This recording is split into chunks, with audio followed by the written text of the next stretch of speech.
Okay. Now proceeding. Now who appoints? We have seen that there is one election commissioner and two other commissioners. Now who appoints them? The president appoints the election commissioner.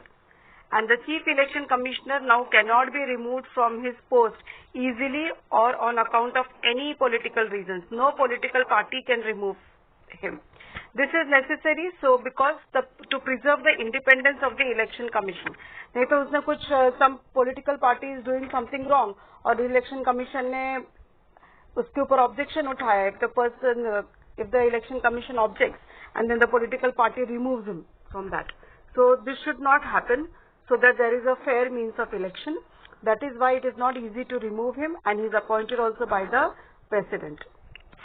And even for his expenses, because naturally expenses are going to be there for holding elections, a separate provision is made for the expenses.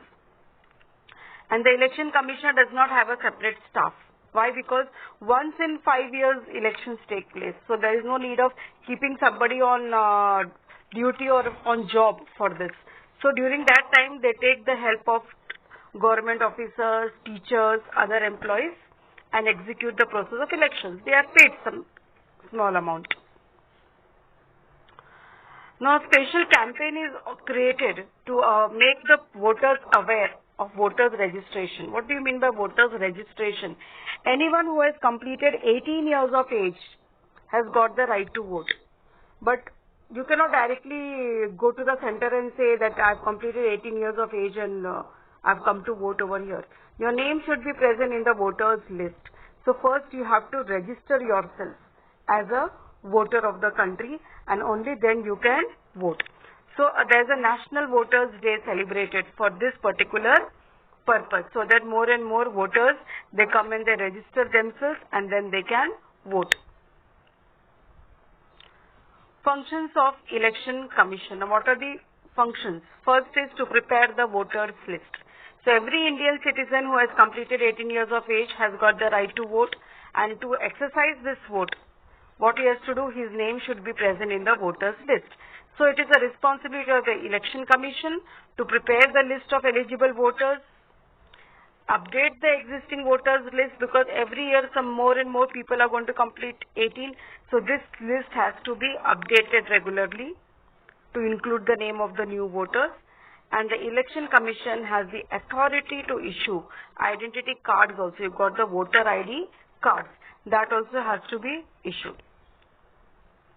Now why is it required that when candidates have only the condition of age as eligibility, why should they give other information to the Election Commission? Now here candidate means the one who is going to fight the election. So they are asking that why, when they say that anybody above this much years of age can contest the election, then why it is a need for them to give all other information about their property? Why are the candidates required to give information of their property to Election Commission? These all questions will be answered at the end of this page. Now second, we were looking at the functions of the Election Commission. First is to update the voters list, to go on adding the new voters, that is the voters registration. Second is to decide the timetable and the program of elections, when the election is going to be held, on which date. And then it is entirely the responsibility of the Election Commission. It is then they decide how to conduct it, whether in one stage or two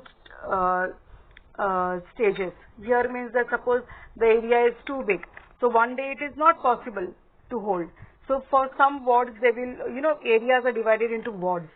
So some wards they will take on one day, other wards on the other day. So these are known as stages of elections. Okay, step, but not in one single step, in many steps. Everything they decide. Third is scrutiny of the applications of candidates. Now here candidates means those who are fighting elections, those who are giving their names to contest for the elections. So after the election dates are declared, every political party selects the candidate to contest the election. Every party will select their candidate. एक BJP का candidate है, one Congress party will give their candidate. Now some candidates contest the elections independently. Some of them, they don't come from any party. They contest it independently. without the support of any political party. Now, candidates of political parties as well as these independent candidates, they have to fill the application in which they have to give the entire information about their own self. Then the election commissioner scrutinizes, that is verifies, checks for all the applications, and then he allows only the eligible candidates to contest the election.